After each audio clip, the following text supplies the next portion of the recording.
Welcome, one and all. This is the Ancient Journey. On today's journey, the 2001 Anthrax Attacks. But before we get started, don't forget, if you enjoy the video, please give us a like and a share and subscribe. And don't forget to turn on those notifications. And if there's a story out there you'd like to see us turn into a video, drop it in the comments section down below. Now let's get started.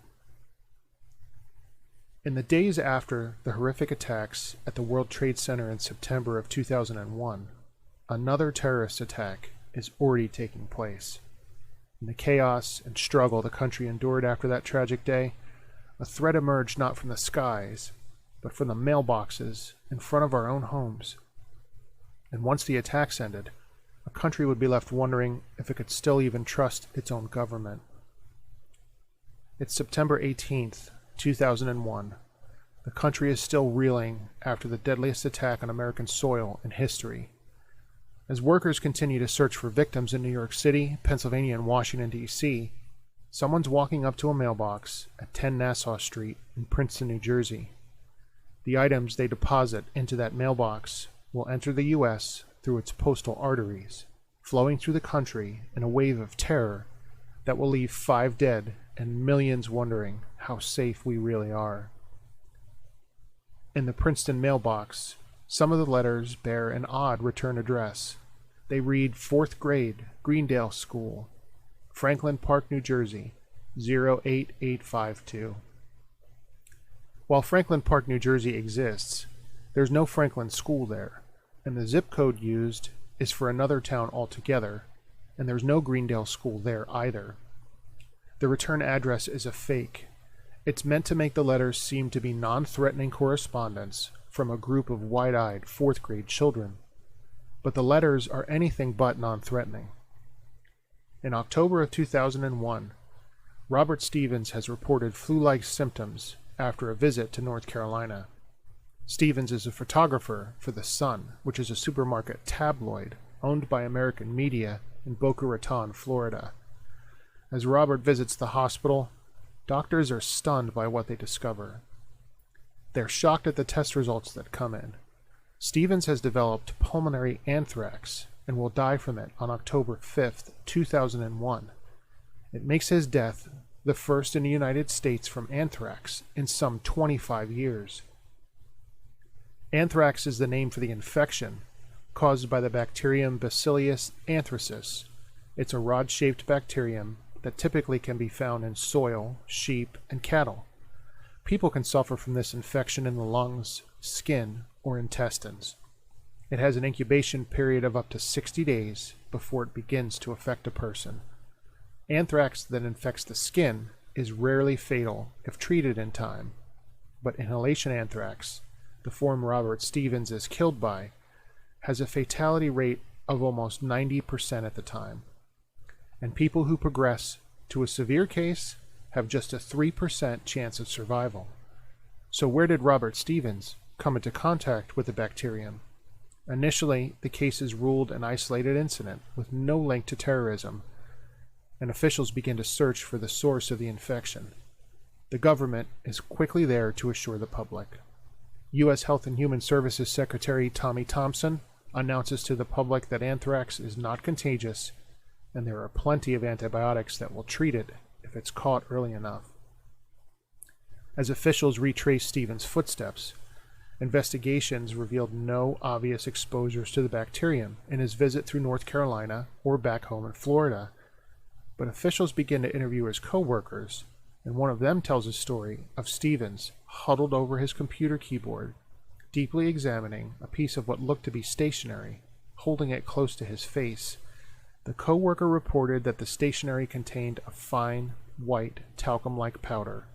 This was the source of Stevens' anthrax infection. On October 8th, just 3 days after Stevens' death, anthrax is found throughout the entire 68,000 square foot headquarters of American Media, with spores identified in 32 testing locations throughout the building. The mail from that day that Robert Stevens had been studying so intently, it's long been thrown away, but there's evidence that perhaps there were even more letters in the building. Sampling finds anthrax on 3 different floors. And suddenly, a terrorized nation, worried about threats in public places and from the skies, now realizes they might not even be safe at home.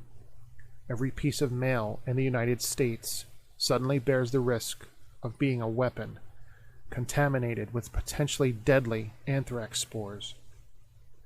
In all, 5 letters are known to be sent from that Princeton, New Jersey mailbox. The letters make their way by postal van from the mailbox to the sorting facility in Trenton, New Jersey, and from there, they're routed to TV news stations ABC, NBC, CBS, and newspapers The New York Post and The Sun of the American media. On October 9th, authorities believe that 2 other letters are sent from another location to Senators Tom Daschle and Patrick Leahy. And soon, just as that mail flows in the United States from state to state and from mailbox to mailbox, the anthrax infections begin to spread as well. On October 10th, another American media employee tests positive. On October 12th, the letter sent to NBC News is turned over to the FBI, but it had already been opened and an employee infected. On October 15th, the letter sent to Senator Daschle is opened, and 2 days later, there are 31 staff members on Capitol Hill who test positive. Anthrax spores are detected in the Senate mailroom.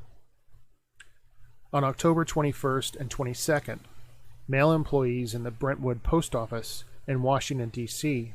die of anthrax exposure. Their names are Joseph Kersine and Thomas Morris. On October 25th, a mail worker at the State Department is hospitalized and tests positive. On October 31st, New York City hospital employee Kathy Wynn dies of inhalation anthrax.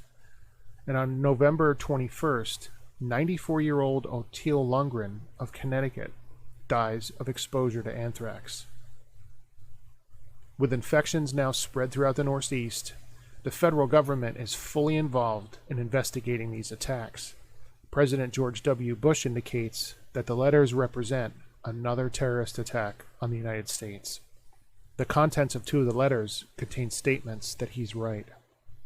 Both cite 9/11, call for death to America, death to Israel, and make religious references.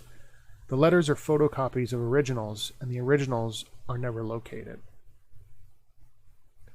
Because bacteria are living things, with DNA and genetic blueprints, they can be identified as belonging to certain strains or families. All of the material mailed out in these attacks derived from just one family of anthrax, known as the Ames bacterial strain.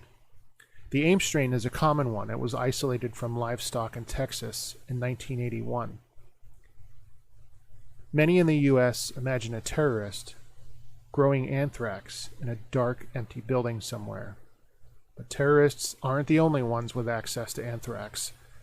A large amount of the 1981 Ames strain is stored in the United States Army Medical Research Institute of Infectious Diseases, USAMRID for short.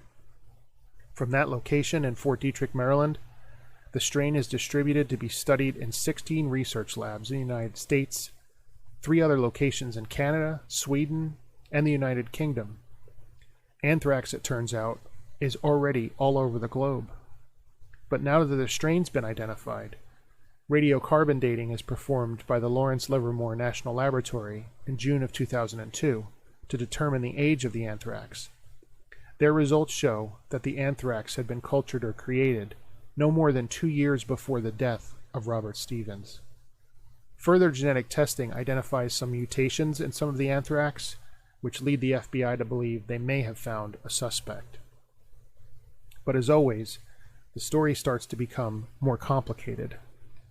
The investigation has covered 6 continents, over 9,000 interviews, over 50 searches of properties, and over 6,000 subpoenas. There are hundreds of FBI agents working on the case. But the investigation is hampered early on from an odd reason. It's fear.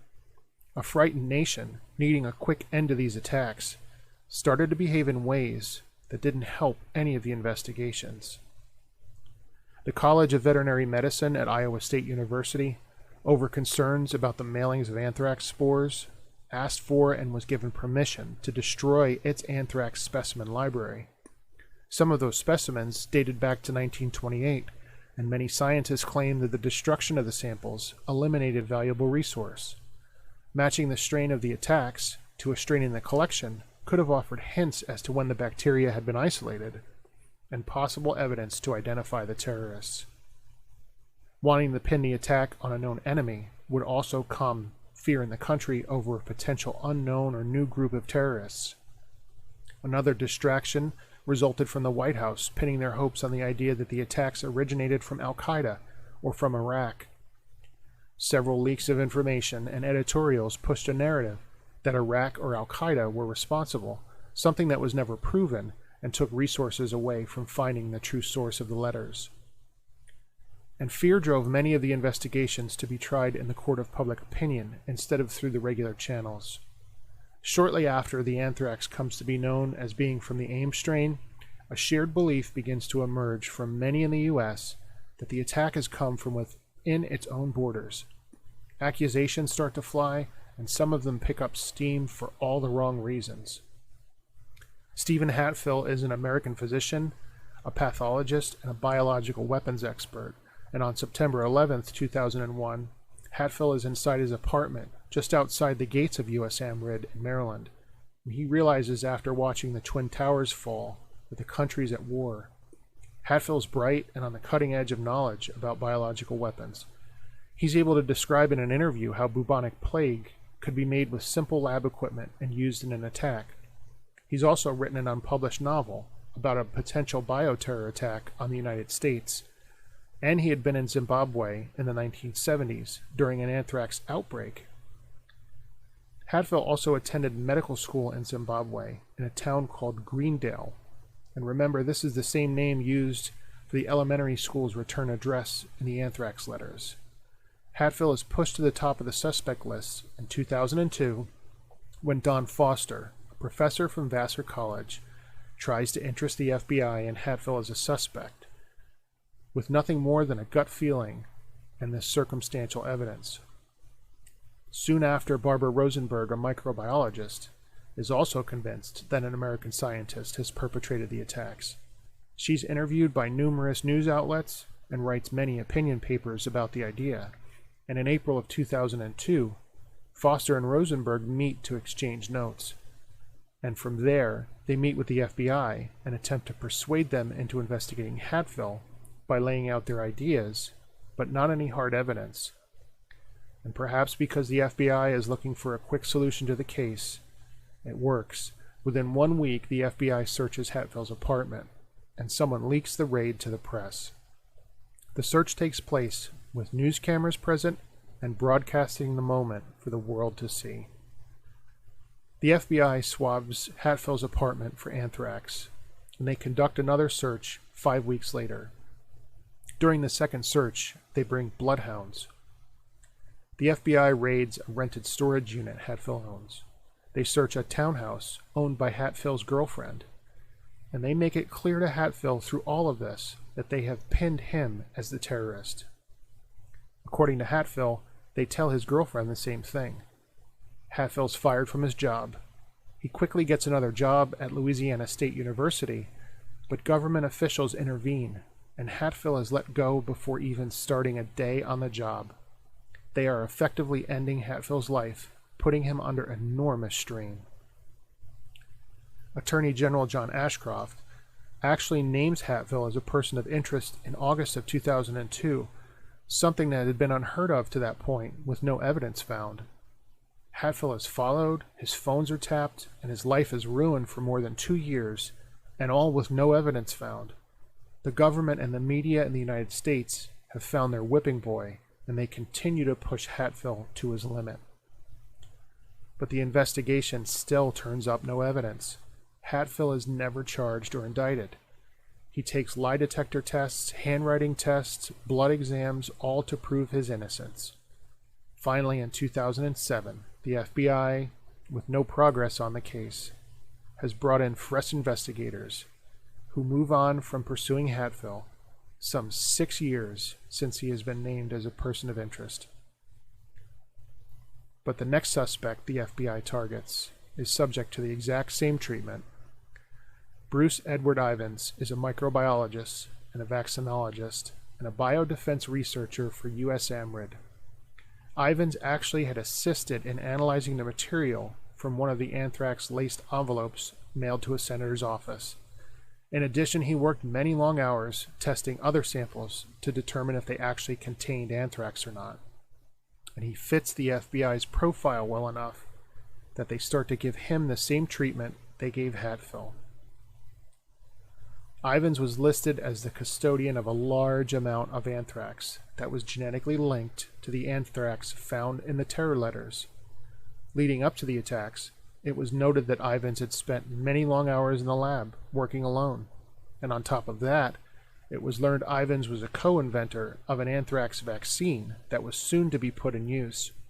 Investigators wondered if the attacks would be a way for Ivins to see his vaccine put to use.